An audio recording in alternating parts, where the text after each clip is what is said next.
Hallelujah. Thank you, Lord. Blessed be the name of the Lord.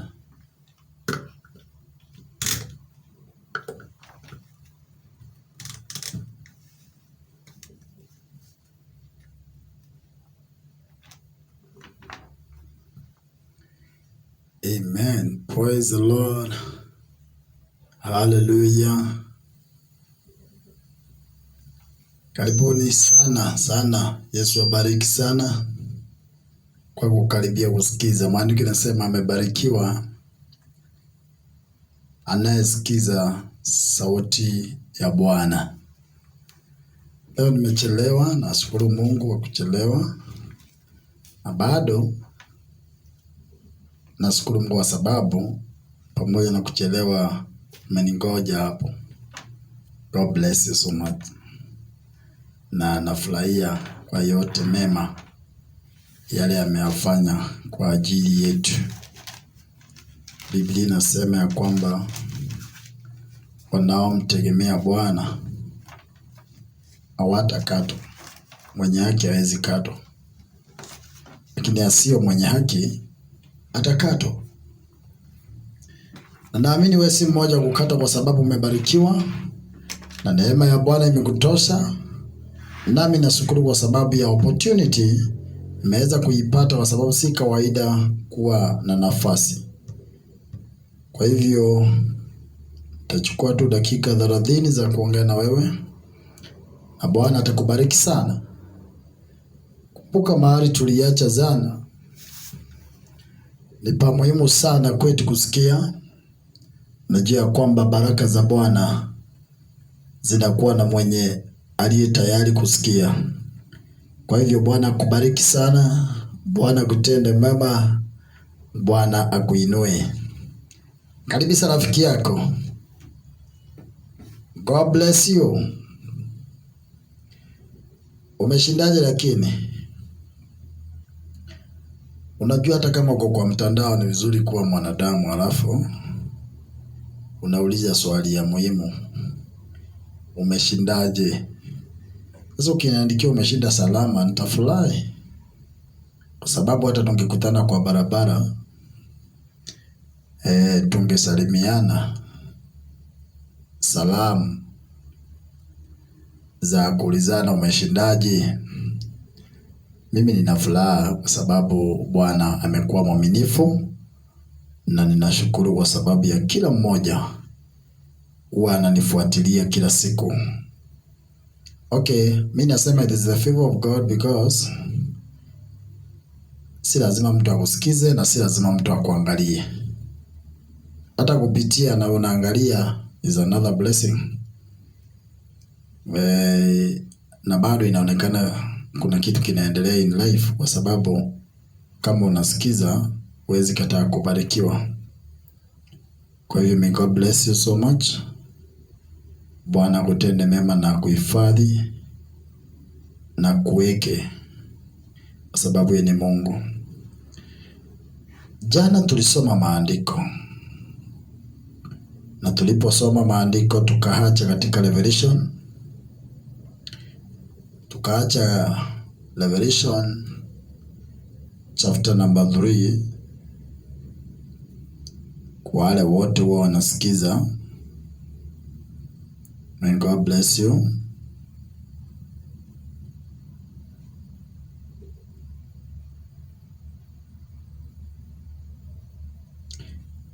Amen.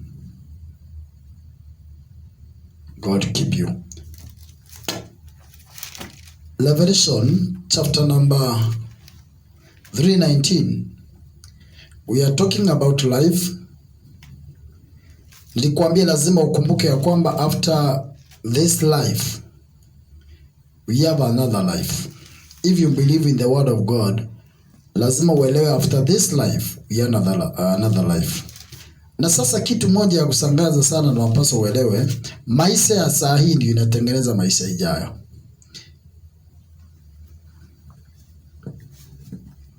Kwa hivyo wakati wewe unapouza kenye unasikia, unapouza kenye kinafundishwa, hata maisha ya baadaye I think itakuwa na problem. Biblia inasema hivi, tulisoma verse number 19.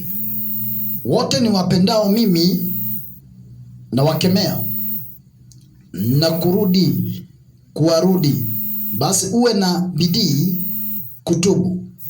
Sasa hapa maisha ya kutubu, maandiko nasema tuungame dhambi zetu mtu na kila mwenzake. Tunapoanza kuangalia jinsi ya kutubu, lazima ujue kuungama dhambi inamaanisha nini. Confession. Dhambi ile haijakuwa confessed, ile dhambi ya hujakiri haikuangi imesamehewa. Confession ndiyo inasema ya kwamba umeshatoa maneno kwa kinywa. Kuna dhambi inaitwa dhambi ya sirini, dhambi usiyoijua, usiyoifahamu, ni Mungu tu anajua.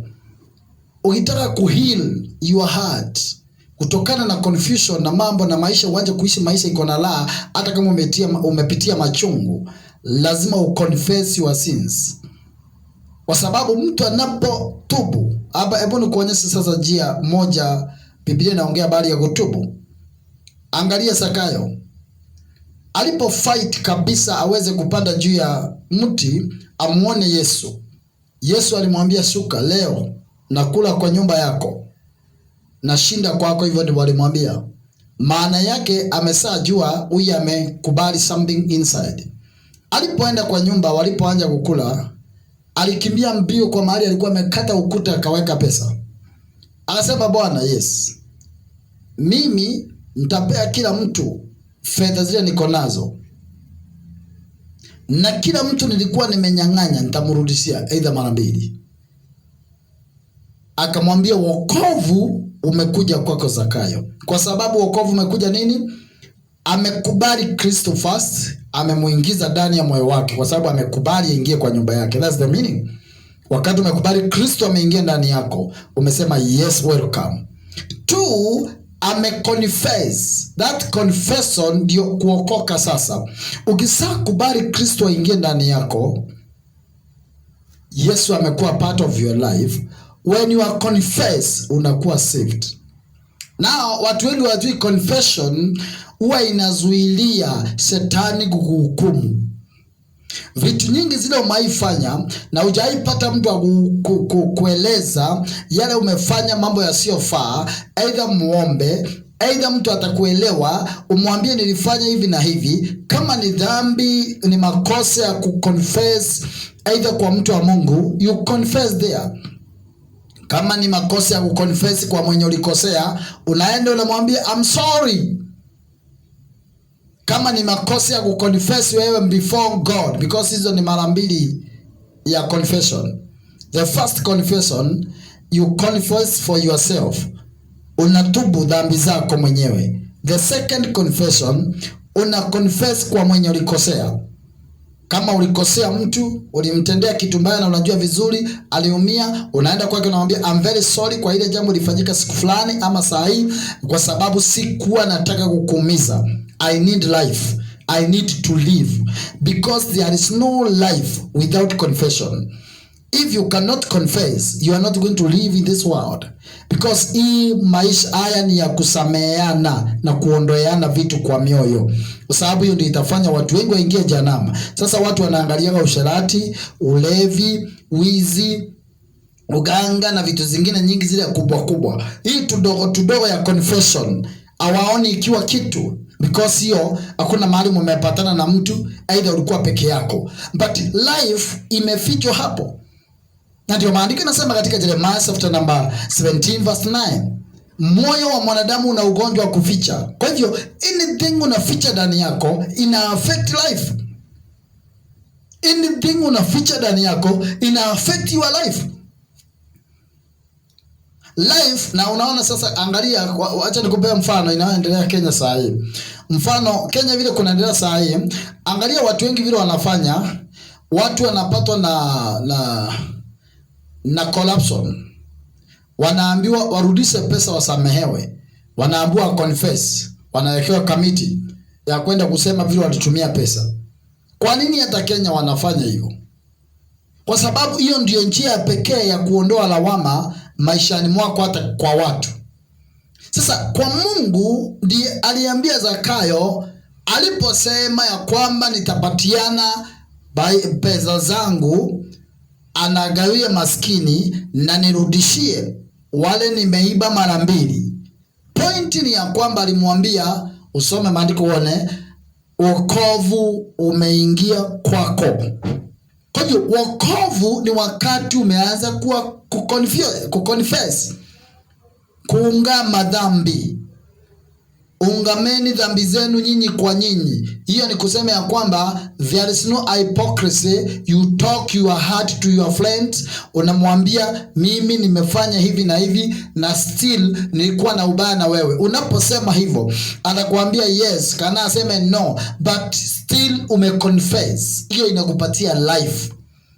Na ndio maana nimetaja hiyo kabla zaendelea. Alafu inasema hivi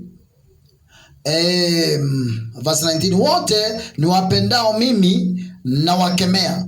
Kwa hiyo kukemewa ni kuwa muhimu sana katika mtu, na lazima uwe na mtu anakuambia your problem, makosa yako. Lazima ukubali mtu fulani umwambie please, nataka uwe unakuwa baba. Unajua kabla hujakubali mtu awe baba wako wa kiroho, ama kabla hujaambia mtu bila unataka na yeye hawezi, kuna vitu hawezi kuingilia ndani ya maisha yako. Aidha tu afundishe neno vile anafundisha, ilo neno likukemee bila kumwambia. Kwa sababu kuna wakati watu wanaelewa vizuri, neno likihubiriwa vizuri, wao wenyewe wanaamua kuconfess. Anapiga magoti kwa nyumba yake anasema Bwana, hapa nilikuwa napitia vibaya, na ana change. Sasa kama umefanya confession hata kama uko peke yako na umechange, umeacha kile ulikuwa unafanya, ujue tayari umechange. Change imeingia. Watu wengi wanasema hivi. Kwa nini watu wengi, Biblia inasema ya kwamba Paulo aliambiwa dhambi zingine uzikemee mbele za watu ili watu wasirudie. Kuna dhambi zingine watu lazima uconfess before people. Sasa hiyo ndio inakuwa shida kubwa sana. Because mtasema sasa nitasema hii na hii na hii mbele ya watu. Sasa unapoisema mbele ya watu, hiyo haibu ndio inafanyanga Mungu akusamehe. Hiyo haibu mtu anatoaga mbele ya watu, hiyo ndio inakuwa msamaha. Because yote unafanya kwa siri, Biblia inasema kwamba italetwa wazi. Na yale yote tunafanyaga kwa siri gizani yatawekwa hadharani mbele ya hukumu ya Bwana. Sasa yale ulikataa kuya confess before people, sasa italetwa literally before God. Kwa hiyo ukiconfess hapa mbele ya Mungu haitakuwa secret tena. Mungu atakuwa tayari amemalizana nao, because na wao walimalizana nao mbele ya watu. Kwa hivyo unaweza ona watu wengine wanasema mimi nilikuwa mlevi sana, nilikuwa nafanya, nilikuwa nachapana, nilikuwa nafanya. Hizo vitu ameziongea hapa na ameziacha, hata zikuta mbinguni. Zile ulificha ukasema uziongei, wacha ziwe part of your life, kwanza zitawekwa wazi, uaibishwe mbele. Sasa ni vizuri kuunderstand ya kwamba confession is very important, because confession give life. Confession give life. Kwa hivyo understand you need life, you need to confess many things. Confess for yourself before God. Confess to your friend ama kwa yule umekosea. Confess to people ama to your pastor, to your father spiritual. Na inahitajika uangalie, ujue kuna makosa lazima uambie mtu nisamehe, because ndio ulikosea. Kuna makosa ingine uendangi kuomba peke yako, because mwenye ulikosea bado hako na hata jua kama ulitubu. Kwa hivyo ukienda kwako namwambia forgive me because of 1 2 3 4. Na wacha nikuambie, anything utakayofanya in this world na usikie uko guilty in your heart, hiyo ni sin. Kwa sababu kama unahukumika kwa kitu umeshafanya, Mungu amehukumu before.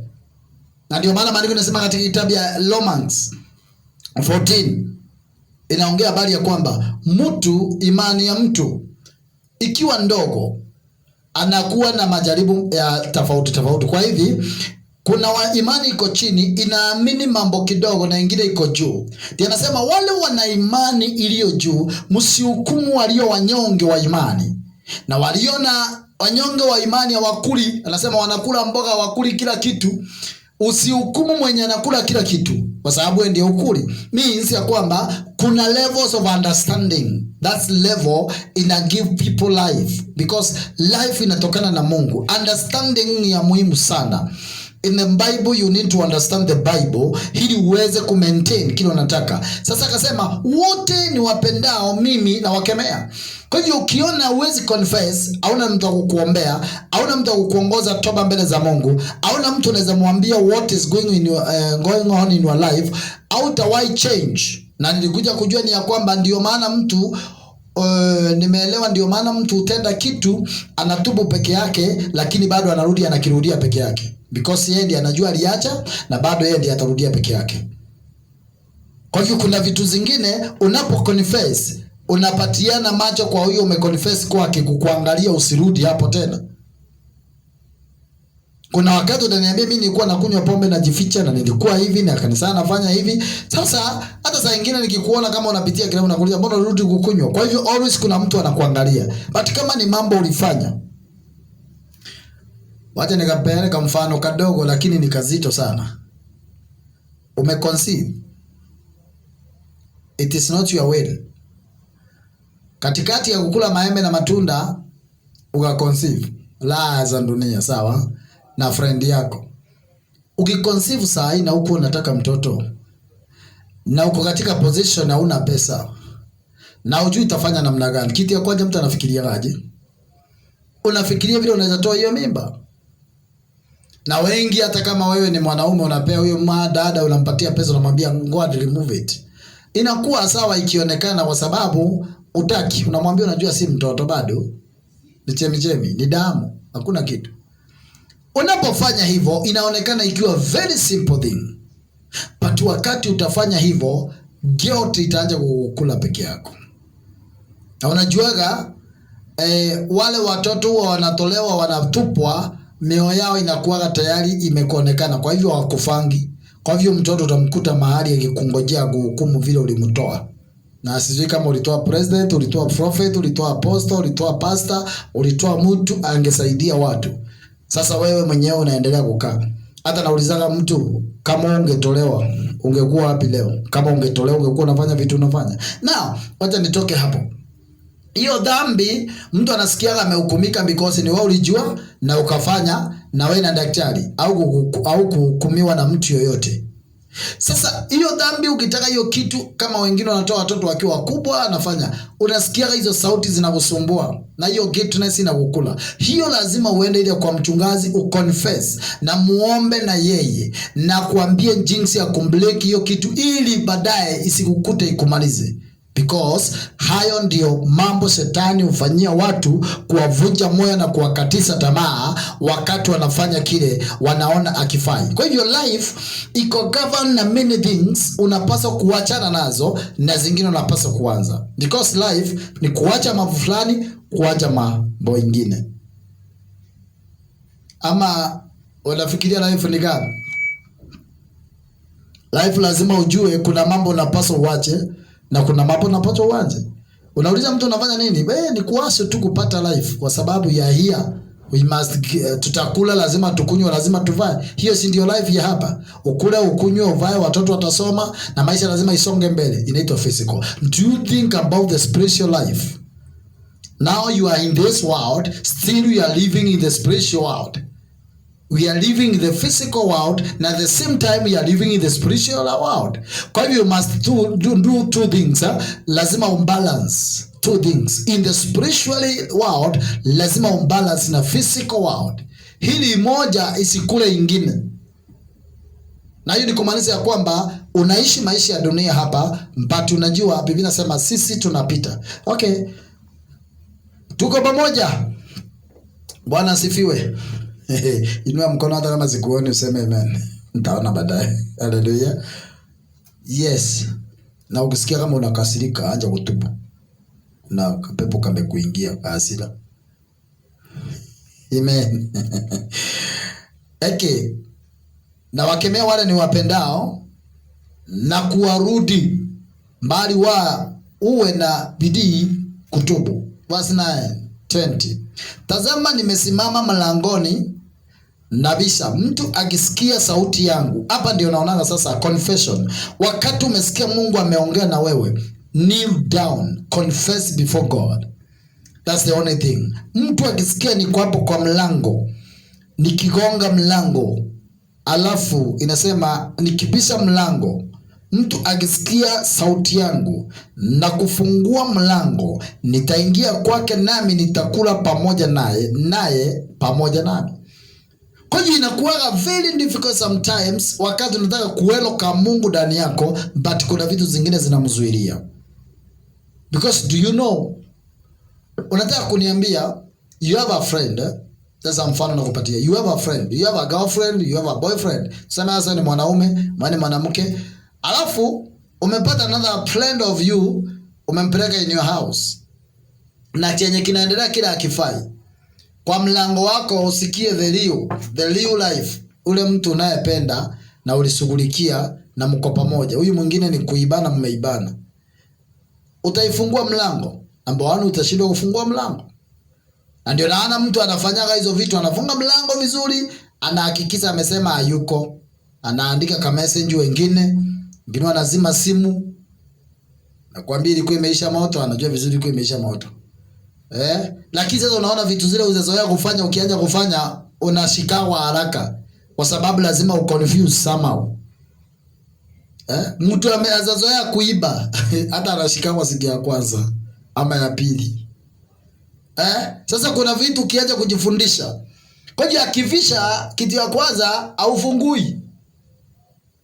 Sasa kwa bahati mbaya huyo mtu na huko ulikuwa unafikiria atakuja hizo siku na amekuja. Na kwa mfano hata mlango ulikuwa umempea kafunguo, aingize, afungue, asikie konji ya chini bado imefungwa. What do you think? Si atajua uko ndani na umelala. Okay, anaanza sema wacha akae hapa ngoje mpaka wakati utaamuka. Number 1, hiyo nyumba hutaweza kutoka. Kwa hiyo kuna vitu mtu anafanyanga in the secrets spiritually zinazuilia Mungu kuingia because anajua what is going on. The same life ndio hii tuko naye. Alafu inasema hivi,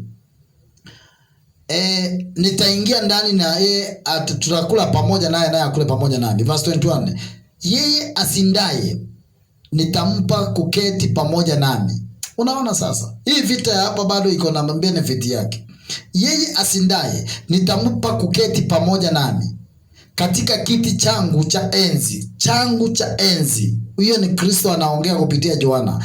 Kama mimi nilivyoshinda nikaketi pamoja na Baba yangu katika kiti chake cha enzi. Kwa hivyo kuna matumaini bado. Anasema atakaye shinda. Kwa hivyo lazima tufight na tusinde. Kuna mambo lazima tufight tusinde na Mungu atusaidie. At least umalizie vizuri. Ndio maana nakwambia don't talk negative things with your mouth.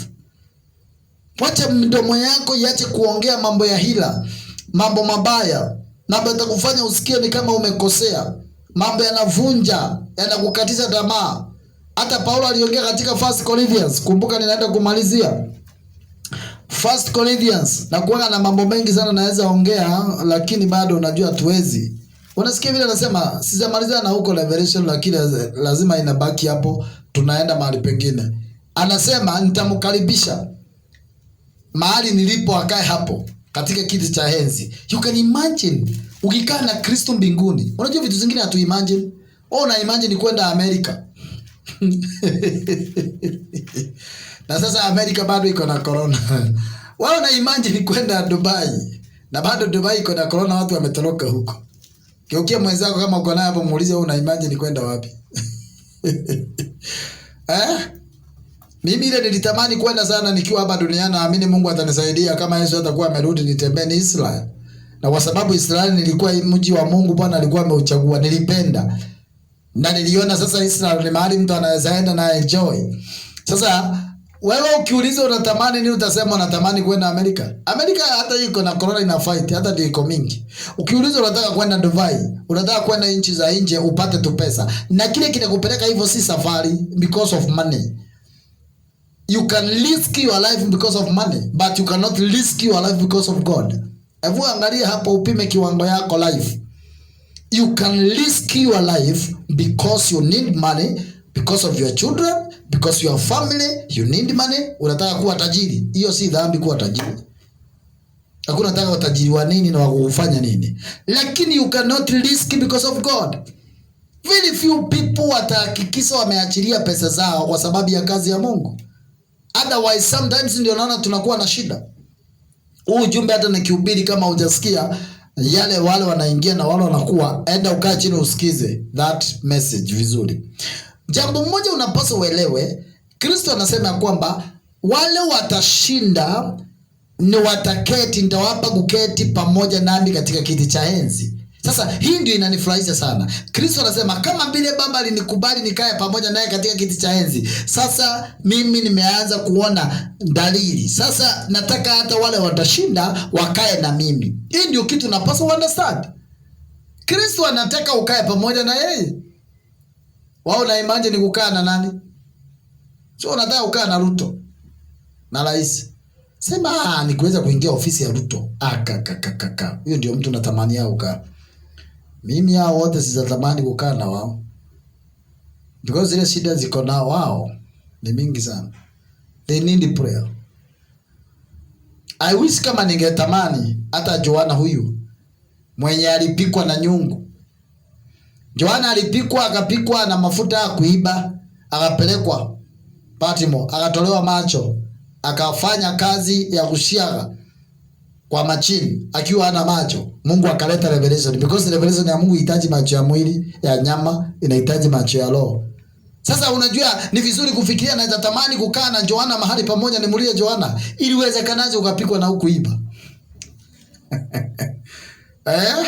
Unatamani kukaa na politician hawana Mungu, hawana imani, hawataki Jehova, wanataka corruption, wanataka mambo ya dunia maishani mwao, wanafight kile unafight, wanakimbizana na pesa ndio unakimbizana nazo, wanataka utajiri ndio unatafuta, ili ukimbizane na uzima wa Mungu. It is good to understand. I think unaweza elewa hiyo mstari vizuri, nirudie tena usikie. Nataka uangalie vizuri hiyo maandiko vile Joana aliambiwa na Yesu. Najua alifunuliwa mambo na Mungu vizuri, Yesu ndiye alikuwa anaongea na yeye. Na Joana alionaga maono, revelation. Na watu wengi wapendagi kusoma revelation, lakini vizuri kusoma hata hapa unaona haina mambo mengi, watu wanaogopa. Inasema hivi, verse 21. Yeye asindaye nitamupa kuketi pamoja nami katika kiti changu cha enzi. Sasa kitu moja ningefurahia in this life, ni nikubaliwe kukaa pamoja na Kristo katika kiti cha enzi. Itawezekanaje? Ukiwa na hiyo corruption iko nayo kwa mawazo. Itawezekanaje? Because you don't think about life, you are thinking about your life. You don't think about second life, another life, spiritual life after this world. Miaka sasa, kama uko na miaka 30, una expect uishi ingine mingapi? Na do you know Kristo atarudi lini? Na Kristo akirudi saa hii after 10 years, au amerudi ama arudi next year, what about you? Utafikiriaje? Unajua kama Yesu atarudi haraka, au utafikiria habari ya watoto? Sababu hata hao wataenda. Au utafikiria habari ya bwana, hata ataenda. Au utafikiria habari ya bibi, hata ataenda. Fikiria saa hii, mbinguni hakuna kuoana na hakuna kuzaa. Tu unataka mimi lazima nipate katoto kamoja. Wewe unataka kupata katoto, mbinguni hakuna kuzaa. Kama unazaa hapa. Na kama unataka kujaa uzaa haraka, Biblia inasema ya kwamba ole wao si Yesu akirudi wale watakuwa na mimba, watakuwa na mateso. Kwa hivyo hata kama unazaa haraka, lakini kama mtu akuzaa na wewe ngoja, si lazima uzae. Sikiza Mungu kama anataka upate. Haya, mwenye anatamani kuolewa please. Kama Yesu atarudi haraka ujue hautaolewa.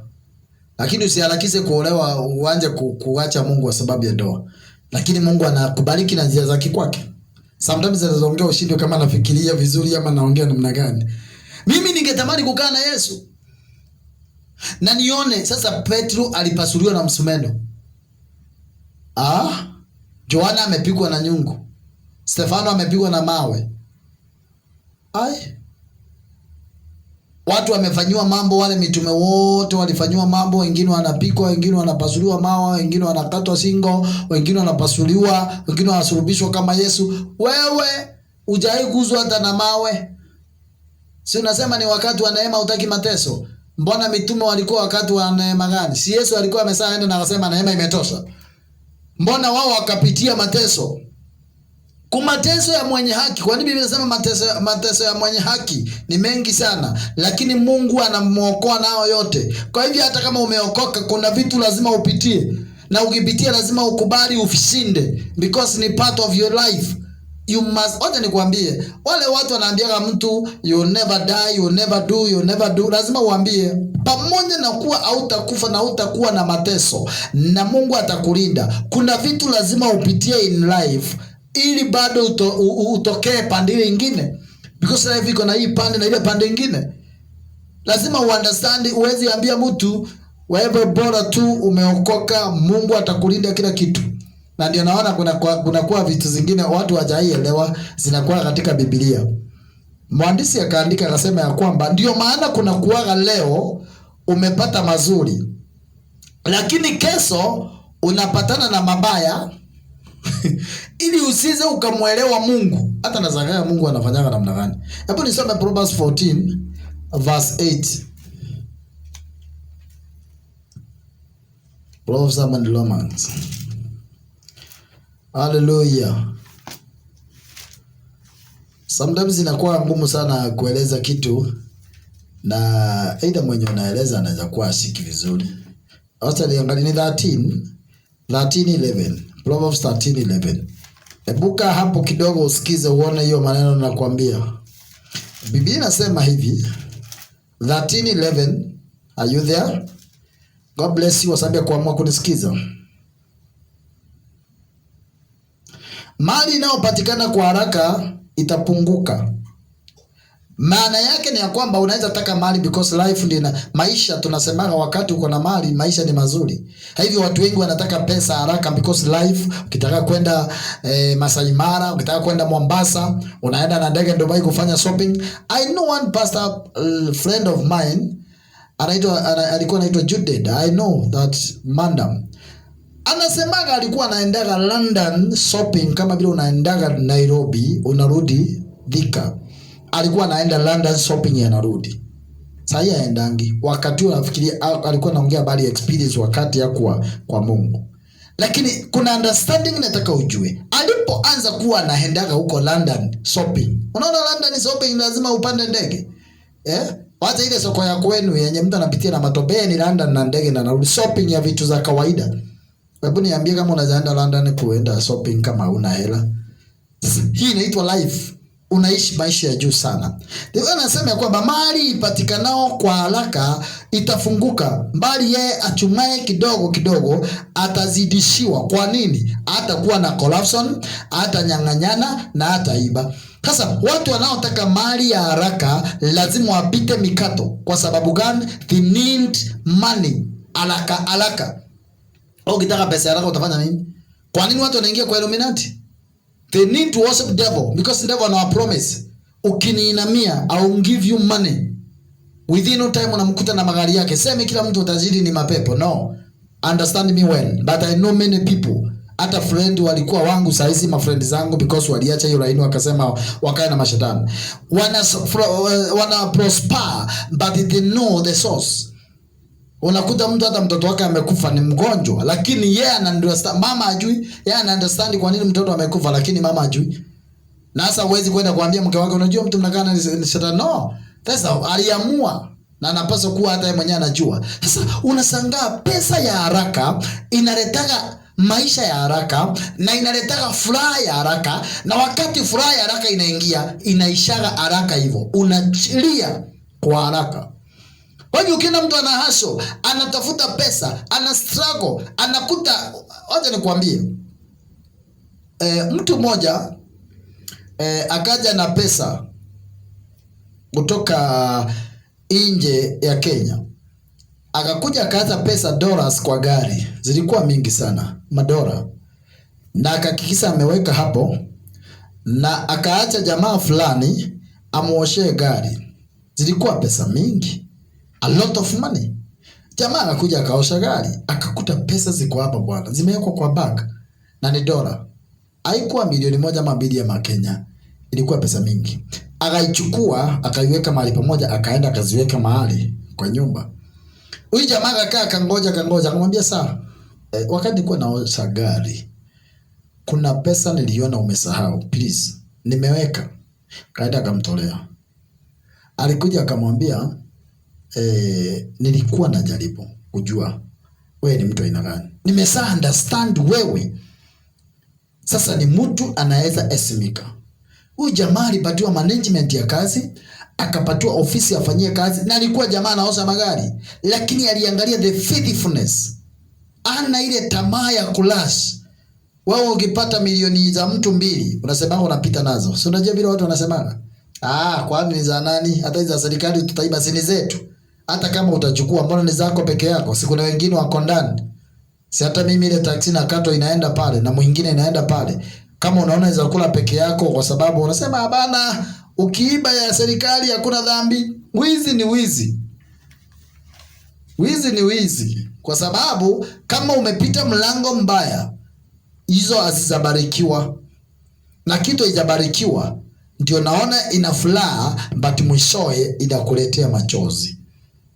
Point, unapaswa understand, life inaonekana kama ni rahisi sana, na ni kweli ni rahisi, but inaumizaga watu wengi sana. Kwa hivyo life yale unapaswa, maisha yale unapaswa kuyaishi, unapaswa understand jinsi ya kuishi maisha kulingana na Biblia. Hata kama unataka kutumikia Mungu, elewa ya kwamba hii ndio njia Mungu anaiangalia. 1 Corinthians 6 verses number 19. I think saa zangu zimeisha na nikaongeza zaidi Okay. 1 Corinthians,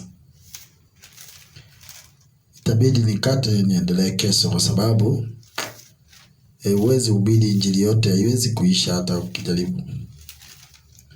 Ile iko inaendelea ikiongezeka kwa sababu ni kuwekwa, inawekwa ndani. 19 nasema nini? 1 Corinthians chapter number 6 verse 19. Hamjui ya kuwa mwili wenu ni hekalu la Roho Mtakatifu aliye ndani yenu, mliopewa na Mungu, wala si nyinyi mali yenu wenyewe, maana mlinunuliwa kwa dhamana. Sasa basi mtukuzeni Mungu katika miili yenu. Life. Hamjui ya kwamba miili yenu, anasema hamjui ya kuwa miili yenu ni hekalu ya Roho Mtakatifu aliye ndani. Kwa hiyo hekalu ya Roho Mtakatifu, unapookoka au kuangi wawe mwenyewe sasa peke yako, na aliyowapea Mungu, wala nyinyi si mali yenu wenyewe. Ukisaokolewa umenunuliwa, aufanyi vile unataka sasa. Na hiyo ndio shida tuko nayo. Tunafanyaga vile tunataka, sio vile tunaambiwa. Ndio maana hujaruhusiwa kukula fungu la 10, because maandiko yanasema pay your tithe. Ndio maana hujakubaliwa udanganye, ndio maana hujakubaliwa kuiba, ndio maana umejikubaliwa kuondokea kwa watu wabaya. Ndipo Proverbs inasema, ukijua watu wanatembea na njia mbaya, waondokee, usiende na njia zao mbaya. Kwa hivyo wakati unataka Mungu atembee, elewa ya kwamba Roho Mtakatifu ndiye anayekaa ndani yenu. Mlipewa na Mungu, wala nyinyi si mali yenu wenyewe, maana mlinunuliwa kwa dhamana ya damu ya Kristo. Uelewe hivyo. Sasa basi amtukuzeni Mungu katika miili yenu. Wacha nisisome maandiko tena kwa sababu nikisoma aidha nitaenda sana. Na naona niko na mambo mengi sana naweza ongea. Lakini naweza soma ya mwisho pale. Wacha nisome tu, na hiyo ndio itakufanya uelewe. Lakini sasa wewe ni mali ya nani? Kwa hiyo ujue kuanza kutumikia Mungu na life yako na Mungu ni kama ndoa. Ile harusi mtu anafanyaga, na wakati umetoka kwa baba na mama unakuja kwa Bwana, unakuaga wewe si wako mwenyewe, umeolewa na umenunuliwa, na ndio mtu analipia wa mahali. Na ndio maana kama hujatolewa mahali na umeolewa, bado hujaolewa, jaribu kufikiria kunaendaje. Mtaja kulipia mahali, ujue sasa kuna tatizo fulani utakutana nalo, na sijui kama una understand, hiyo ni dangerous. Musa hata yeye mwenyewe aliambiwa kama mtu amechukua mtu aende alipe mahali kwa baba yake, sasa akubaliwa kuchukua msichana, aidha alifanya mapenzi na yeye, hawezi ruhusiwa kushukuriwa hivyo. Hiyo ni Biblia imekubali, ulipie mke wako mahali. Hakuna gift ya bure. Uliza mwenzako kama ako hapo, wewe ulilipiwa ama uko hapo tu? Haleluya. Tuko pamoja ama umeenda? Usikasirike sana. verse 14 ya kitabu ya Mhubiri 7:14 nasema hivi, siku ya kufanikiwa ufurahi. Hiyo maandiko napenda sana. Sika mama hizo maandiko. Hebu soma leo uelewe. Siku ya kufanikiwa kila mtu anafurahi akiamka asubuhi aende apate kismart ya kazi uko biashara. Siku watu wamekuja wamenunua, unaenda nyumbani na ngiri 2, siku umeenda na ngiri 5 unasema yes hallelujah. Umeenda na ngiri 10, yes, unafurahi. Alafu kitu moja inasema hapa, na siku ya mabaya ufikiri. Mbona leo kulikuwaje? Mbona leo niliamka na mguu gani? Keukia mwenzako mwambie sio mguu. We. Sema haleluya. Sema nakusikiza. Haleluya. Kama unasikiza sema yes. Haleluya. Kwa sababu anasema siku ya kufanikiwa ufurahi na siku ya mabaya ufikiri. Sasa siku ile utakuta huko na smart ya kazi. Ni kugumu, hata ile nyingine unaendaka nayo hauna. Ni 500. Hiyo siku kumechafuka. Unakuja ukuwa down. Lakini Biblia inasema nini? Nataka usikie. Na siku ya mabaya ufikiri. Mungu hufanya hivyo. Hivyo pamoja kwenda sambamba na hiyo ya pili. Anafanya ile ya kwanza iende sambamba. Leo kulikuwa kuzuri, jana kulikuwa kuzuri, leo kumeharibika. Zote zimeenda sambamba. Jana ulipata faida sana, leo uzauza kitu. Na unashangaa kumeendaje? Na unafikiria. Biblia inasema ya kwamba Mungu hufanya hivyo pamoja kwenda sambamba na hiyo ya pili, ili mwanadamu asipate kulijua neno lolote litakalo fuata baada yake. Ili usijue hata kesho hiyo ingine kutakuwa nini. Life inakuwa namna hiyo sasa. Hata nasikia nafurahia na hii injili. Unajua injili ikiwa tamu hivyo nafurahi.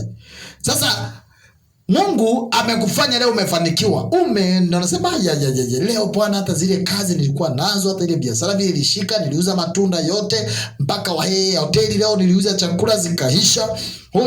Hoda zile nilikuwa nazo za kazi, nini ofisi leo hata wageni walikuja wakaniachia 2000 na ilikuwa hiyo ni ya chai. Wewe unasema waacha maneno.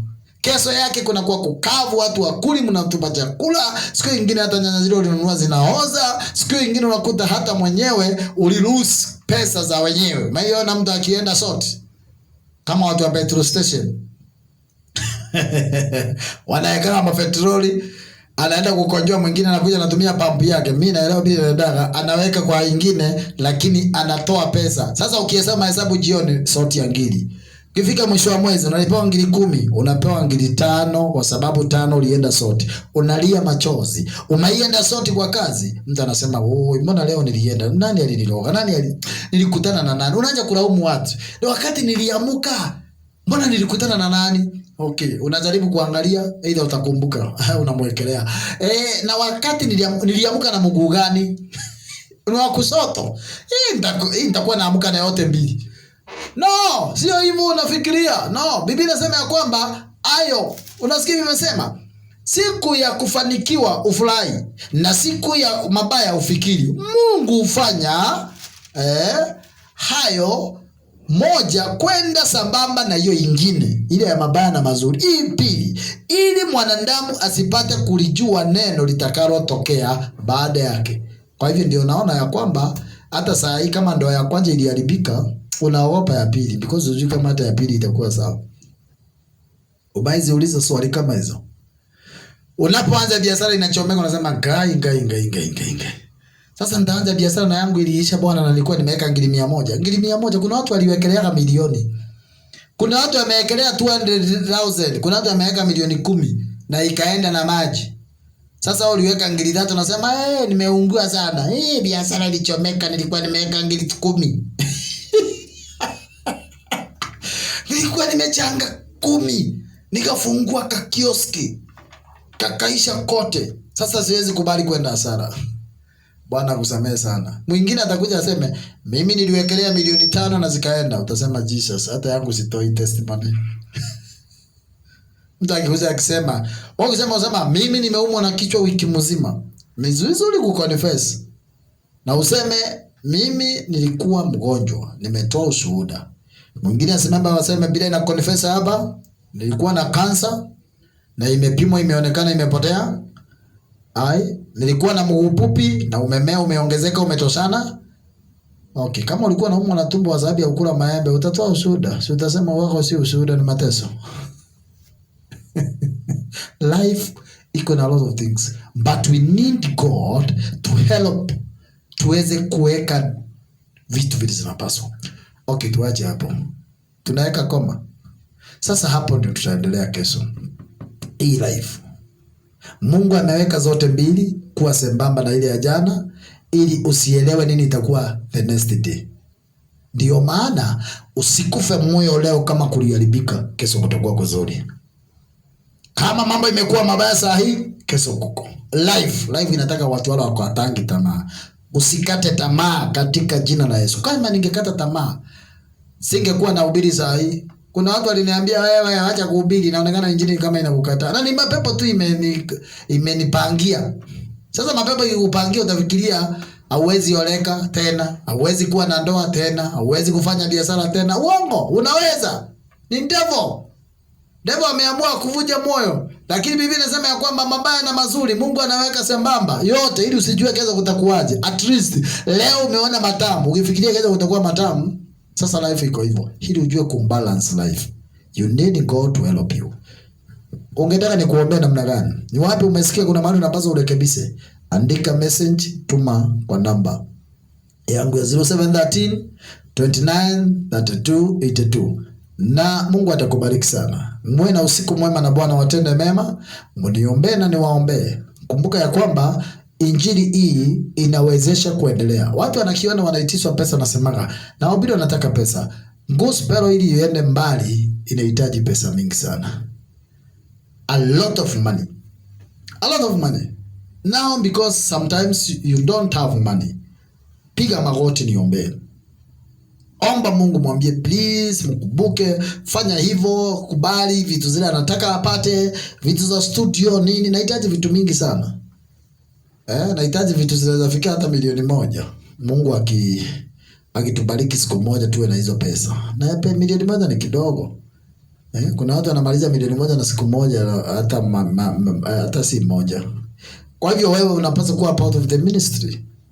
Unaniona hapa kila siku. Money. So naona kama hapa niko kwa studio. Stima izimangwi. Always inakaa imewaka. Hiyo stima ukienda kwa Kenya Power ndio utajua kweli kuna kitu kinafanywa hapa.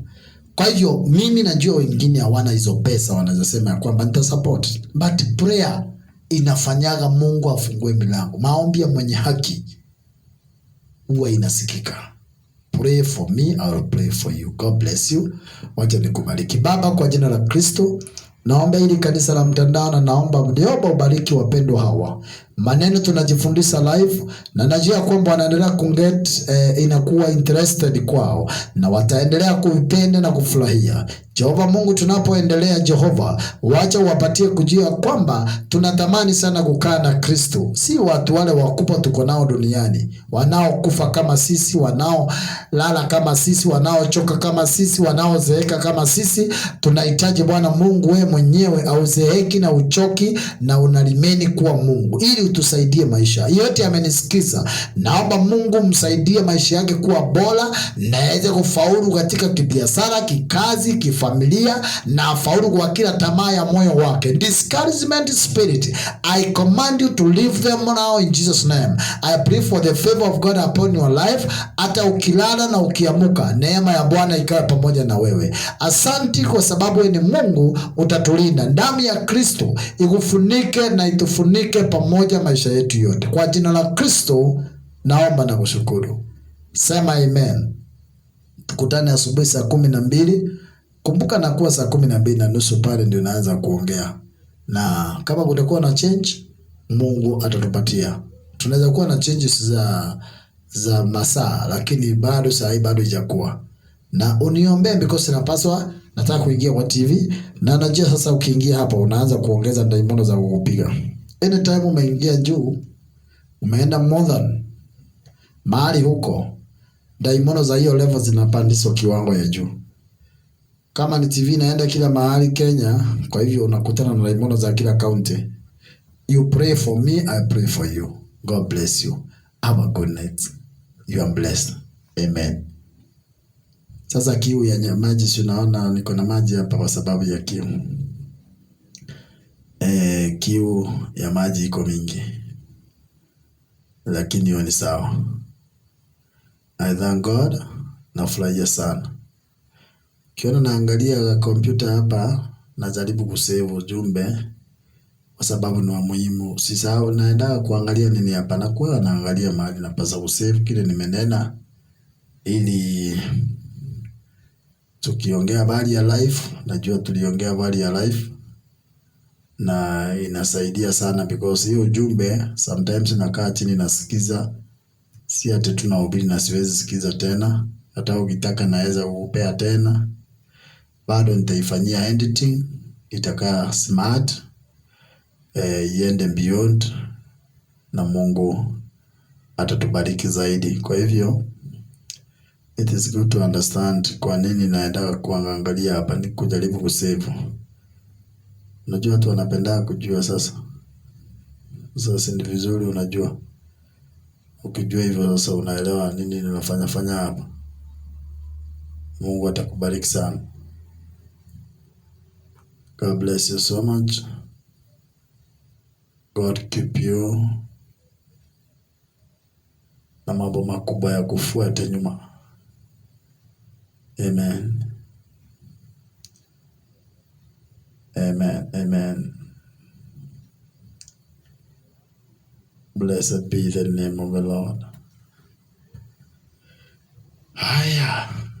Bwana ni mwaminifu kweli.